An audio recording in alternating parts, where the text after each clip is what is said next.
प्यारे बच्चों, आप सभी को मेरा नमस्कार। बच्चों, आज हम सब हमारी पाठ्यपुस्तक गद्य दर्पण और कथा सिंधु के गद्य दर्पण से चरित्र संगठन नामक निबंध की संदर्भ सहित व्याख्या पढ़ेंगे। इस पाठ के लेखक डॉक्टर बाबू गुलाब राय जी हैं। संदर्भ सहित व्याख्याएं। पहली है, मनुष्य का आदर उसके पद, धन तथा विचार के कारण होता है, परंतु ये सब एक प्रकार से बाहरी है, अस्थायी नहीं। प्रसंग: प्रस्तुत पंक्तियां हमारी पाठ्यपुस्तक गद्य दर्पण और कथा सिंधु के गद्य दर्पण से चरित्र संगठन नामक निबंध से ली गई हैं। इस पाठ के लेखक हैं डॉक्टर बाबू गुलाब राय जी। डॉक्टर गुलाब राय का जन्म सन 1888 में इटावा नगर में हुआ। उनकी आरंभिक शिक्षा मैनपुरी में हुई। हाई स्कूल में उन्होंने उर्दू, फारसी और संस्कृत सीखी थी। उन्होंने आगरा कॉलेज से बीए, दर्शन शास्त्र में एमए और एलएलबी की उपाधि प्राप्त की। गुलाब राय जी को निबंध लेखन से ख्याति मिली। प्रबंध प्रभाकर, जीवन पथ, मेरे निबंध, अध्ययन और आस्वाद, फिर निराशा क्यों, मैत्री धर्म, ठलुआ क्लब आदि प्रसिद्ध निबंध संग्रह उन्होंने लिखे हैं। विशेष रूप से वैयक्तिक तथा आत्मपरक निबंधों की रचना उन्होंने की। बाबू गुलाब राय की प्रतिभा सर्वतोन्मुखी थी। संदर्भ: प्रस्तुत पंक्तियों में लेखक ने चरित्र संगठन पर बल देते हुए इसके लिए आवश्यक गुणों का उल्लेख किया है। भावार्थ: मनुष्य की विशेषता उसके चरित्र में है। चरित्र के कारण ही एक मनुष्य दूसरे से अधिक आदरणीय समझा जाता है। मनुष्य का आदर उसके पद, धन तथा विचार के कारण होता है, परंतु ये सब एक प्रकार से बाहरी हैं, स्थायी नहीं।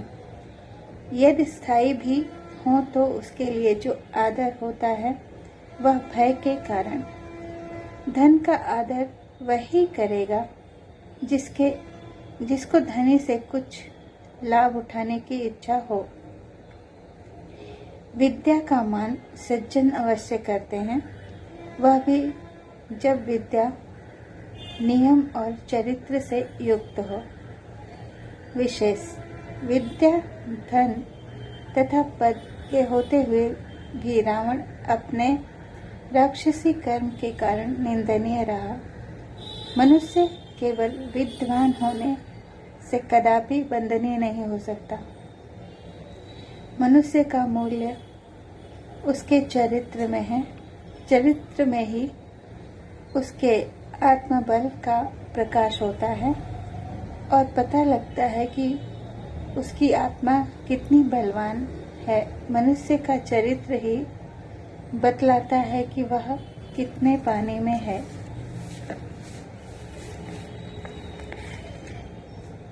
दूसरा,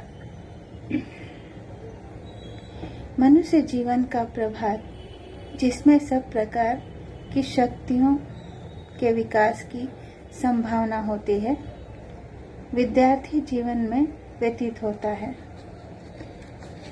प्रसंग: प्रस्तुत पंक्तियां हमारी पाठ्यपुस्तक गद्य दर्पण और कथा सिंधु के गद्य दर्पण से चरित्र संगठन नामक पाठ से ली गई हैं।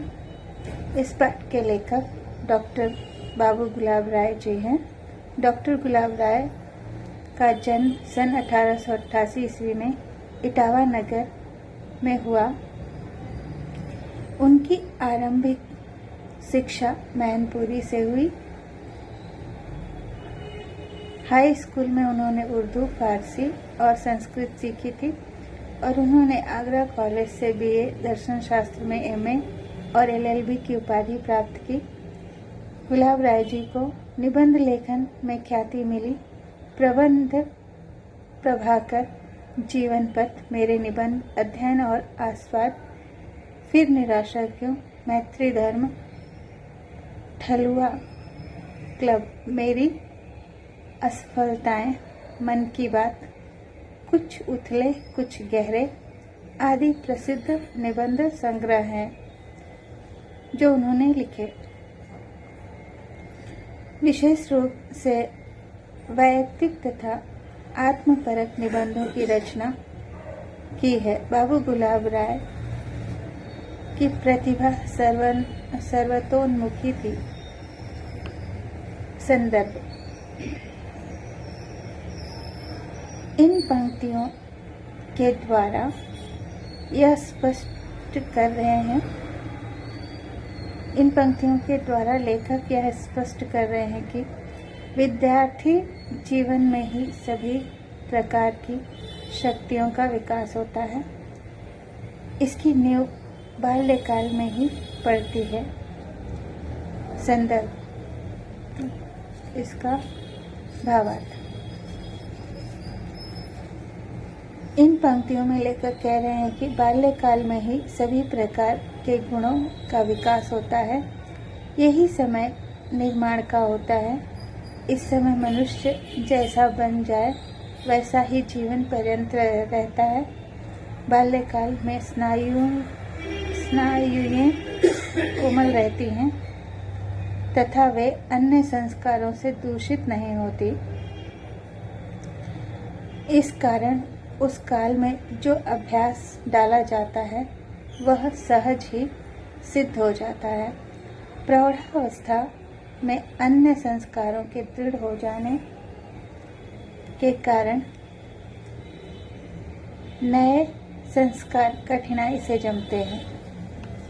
वे कहते हैं कि मनुष्य जीवन का प्रभात जिसमें सब प्रकार की शक्तियों के विकास की संभावना होती है,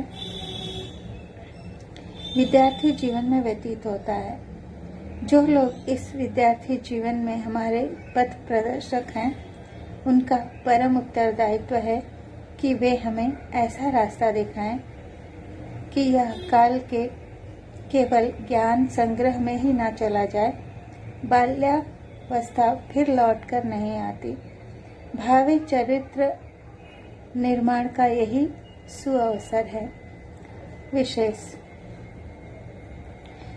बाल्यकाल कच्ची मिट्टी के समान होता है जिसे हम जिस रूप में चाहें ढाल सकते हैं। यही उनके ज्ञान ग्रहण करने और चरित्र के निर्माण का सही समय होता है। इस बाल्यकाल में और विद्यार्थी जीवन में ही हम उनमें अभ्यास द्वारा अच्छे गुणों का निर्माण कर सकते हैं। इस समय उन्हें जो भी सिखाया पढ़ाया जाता है वे आसानी से ग्रहण करते हैं और जीवन पर्यंत उनके साथ रहते हैं। तीसरा, विनय विद्या का भूषण है। बिना विनय के विद्या शोभा नहीं देती। प्रसंग: प्रस्तुत पंक्तियां हमारी पाठ्य पुस्तक गद्य दर्पण और कथा सिंधु के गद्य दर्पण से चरित्र संगठन नामक निबंध से ली गई हैं। इस निबंध के लेखक डॉक्टर बाबू गुलाब राय जी हैं। डॉक्टर गुलाब राय का जन्म सन 1888 में इटावा नगर में हुआ। उनकी आरंभिक शिक्षा मैनपुरी में हुई। हाई स्कूल में उन्होंने उर्दू, फारसी और संस्कृत सीखी। उन्होंने आगरा कॉलेज में बीए, दर्शन शास्त्र में एमए और एलएलबी की उपाधि प्राप्त की। गुलाब राय जी को निबंध लेखन से ख्याति मिली। प्रबंध प्रभाकर, जीवन पथ, मेरे निबंध, अध्ययन और आस्वाद, फिर निराशा क्यों, मैत्री धर्म, ठलुआ क्लब, मेरी असफलताएं, मन की बात, कुछ उथले कुछ गहरे आदि प्रसिद्ध निबंध संग्रह उन्होंने लिखे हैं। विशेष रूप से वैयक्तिक तथा आत्मपरक निबंधों की रचना उन्होंने की। बाबू गुलाब राय की प्रतिभा सर्वतोन्मुखी थी। संदर्भ: उपर्युक्त उद्धरण में लेखक ने चरित्र संगठन के पहले गुण अथवा सिद्धांत विनय के बारे में बताया है। उनका मानना है कि बिना विनय के विद्या शोभा नहीं देती। भावार्थ: इस उद्धरण में लेखक कह रहे हैं कि मनुष्य का मूल्य उसके चरित्र में है। यह चरित्र उन गुणों का समूह है जो हमारे व्यवहार से संबंध रखते हैं। चरित्र के मुख्य गुण हैं विनय, उदारता, लालच में ना पड़ना, धैर्य, सत्य भाषण, वचन का प्रतिपालन करना और कर्तव्य परायणता। ये सभी गुण चरित्र में आते हैं।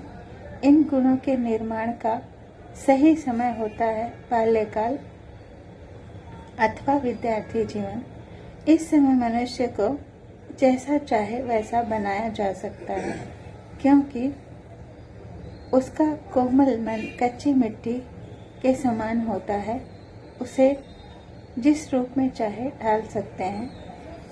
इस समय डाले गए संस्कार जीवन पर्यंत रहते हैं और अभ्यास के द्वारा इन गुणों को उनमें लाया जा सकता है। इसमें सबसे प्रमुख गुण अथवा सिद्धांत है विनय। एक विद्यार्थी के लिए विद्या परम आवश्यक है, किंतु वह विद्या तभी सार्थक होगी जब उसमें विनय होगी। विनय विद्या का भूषण है। बिना विनय के विद्या शोभा नहीं देती, अर्थात बिना विनय के विद्या का कोई लाभ नहीं। विनय केवल विद्या को ही नहीं वरन धन और बल दोनों को भी शोभा देती है। इसके अभाव में मनुष्य अहंकारी हो जाता है। विशेष: इस पंक्ति में लेखक ने चरित्र संगठन का प्रथम गुण अर्थात सिद्धांत विनय को महत्वपूर्ण मानते हुए विद्या, धन और बल के लिए अत्यंत आवश्यक माना है। संस्कृत में भी कहा गया है कि विद्या ददाति विनयम, अर्थात बिना विनय के विद्या शोभा नहीं देती और बिना विनय ही विद्या का भूषण है। चौथा, सच्ची उदारता इस बात में है कि मनुष्य समझ जाए कि उसके मनों, उसके भावों का उतना ही आदर किया जाए जितना कि अपने भावों का। प्रसंग: प्रस्तुत पंक्तियां हमारी पाठ्य पुस्तक गद्य दर्पण और कथा सिंधु के गद्य दर्पण से चरित्र संगठन नामक निबंध से ली गई हैं। इस निबंध के लेखक डॉक्टर बाबू गुलाब राय जी हैं।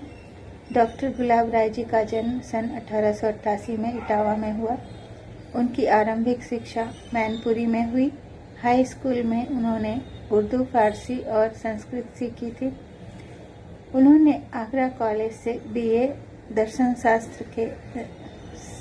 दर्शन शास्त्र में MA और LLB की उपाधि प्राप्त की। गुलाब राय जी को निबंध लेखन में ख्याति मिली। प्रबंध प्रभाकर, जीवन पथ, मेरे निबंध, अध्ययन और आस्वाद, फिर निराशा क्यों, मैत्री धर्म, ठलुआ क्लब, मेरी असफलताएं, मन की बात, कुछ उथले कुछ गहरे आदि उनके प्रसिद्ध निबंध संग्रह हैं। विशेष रूप से वैयक्तिक तथा आत्मपरक निबंधों की रचना उन्होंने की। बाबू गुलाब राय सर्वतोन्मुखी प्रतिभा संपन्न है। संदर्भ: इन पंक्तियों में लेखक गुलाब राय जी कह रहे हैं कि मनुष्य को अपने भावों के साथ साथ दूसरों के मनोभावों का भी आदर करना चाहिए। यह उदारता का गुण है। विनय के बाद उदारता महत्वपूर्ण गुण है। भावार्थ: इन पंक्तियों में लेखक कह रहे हैं कि चरित्र संगठन में विनय के बाद उदारता मुख्य गुण है। उदार पुरुष सदा दूसरों के विचारों का आदर करते हैं। वह समाज में सेवक भाव से रहते हैं। उदारता का अर्थ केवल धन देना ही नहीं, दूसरों के प्रति आदर भाव रखना भी है। वे कहते हैं कि सच्ची उदारता इस बात में है कि मनुष्य समझ जाए कि उसके भावों का उतना ही आदर किया जाए जितना कि अपने भावों का। ऐसा आदर उदारता नहीं वरन कर्तव्य है। प्रत्येक मनुष्य में आदरणीय गुण होते हैं। यह न समझना चाहिए कि धन, विद्या अथवा पद ही आदर का पात्र है। गरीब आदमी यदि ईमानदार है तो वह बेईमान धनाढ्य की अपेक्षा कहीं अधिक आदरणीय है, क्योंकि गरीबी में ईमानदार रहना और भी कठिन है। गरीब भी हमारे आदर का पात्र है। विशेष: मेहनत करने वालों में एक दैवी प्रभा होती है जो सदा पूजा योग्य है। जिसको लोग नीच एवं दलित समझते हैं, उनके प्रति आदर भाव रखने में मनुष्य की आत्मा को सुख तथा शांति मिलती है। जो लोग अपने साथियों के प्रति आदर भाव रखते हैं, वे उनकी भूलों को, उनके हठ तथा बैर भाव को स्वयं उपेक्षा पूर्वक क्षमा कर देते हैं। ऐसे लोग परम उदार होते हैं। यह उदारता धन की उदारता की अपेक्षा अधिक कठिन है।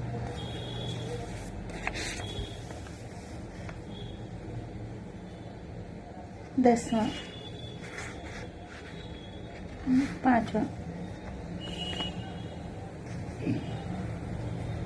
यद्यपि सत्य बोलना सबसे सहज है, क्योंकि उसमें नमक मिर्च के लिए बुद्धि का प्रयोग नहीं करना पड़ता। तथापि सत्य बोलने के लिए बड़े आध्यात्मिक बल की आवश्यकता होती है। प्रस्तुत पंक्तियां हमारी पाठ्य पुस्तक गद्य दर्पण और कथा सिंधु के गद्य दर्पण से चरित्र संगठन नामक निबंध से ली गई हैं।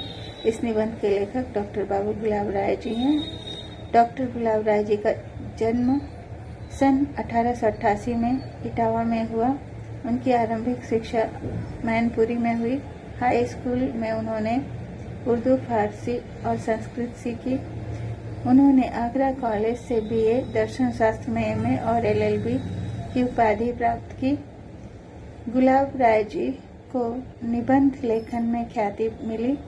प्रबंध प्रभाकर जीवन पर मेरे निबंध, अध्याय और आस्वाद, फिर निराशा क्यों, मैत्री धर्म, ठलुआ क्लब, मेरी असफलताएं, मन की बात, कुछ उथले कुछ गहरे आदि इनके प्रसिद्ध निबंध संग्रह हैं। विशेष रूप से वैयक्तिक तथा आत्मपरक निबंधों की रचना उन्होंने की। बाबू गुलाब राय की प्रतिभा सर्वतोन्मुखी थी।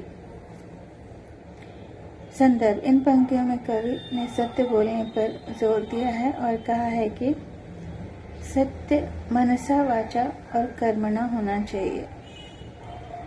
भावार्थ। इन पंक्तियों में लेखक कह रहे हैं कि यद्यपि सत्य बोलना सबसे सहज बात है, क्योंकि इसमें नमक मिर्च के लिए बुद्धि का प्रयोग नहीं करना पड़ता, तथापि सत्य बोलने के लिए बड़े आध्यात्मिक बल की आवश्यकता होती है।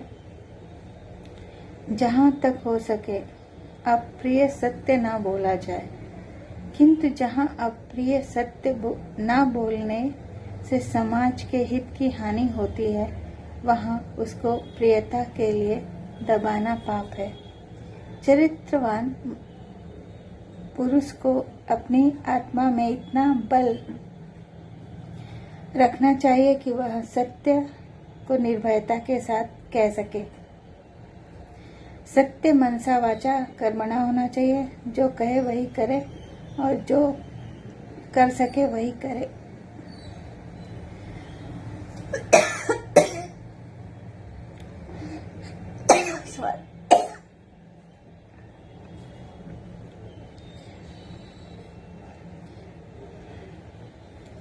तथा कहकर फिर ना हटे। प्राण जाहि वर वचन न जाई का आदर्श अपने सामने रखे। विशेष रामायण में तुलसीदास जी ने कहा है कि रघुकुल रीत सदा चली आई, प्राण जाहि वर वचन न जाई। इसका अर्थ यही है कि रघुकुल की यही रीत है कि अपने दिए हुए वचन का पालन प्राण देकर भी करना चाहिए। प्राण भले ही चले जाएं, पर वचन नहीं जाना चाहिए। राजा दशरथ ने यह बात सिद्ध करके दिखा दिया। उन्होंने राम के वियोग में अपने प्राण त्याग दिए और कैकेयी को दिए गए वचन का पालन किया। इस प्रकार से यह डॉक्टर बाबू गुलाब राय द्वारा लिखा गया चरित्र संगठन नामक निबंध अब यहीं समाप्त होता है। इसकी संदर्भ सहित व्याख्या यहीं समाप्त होती है। धन्यवाद।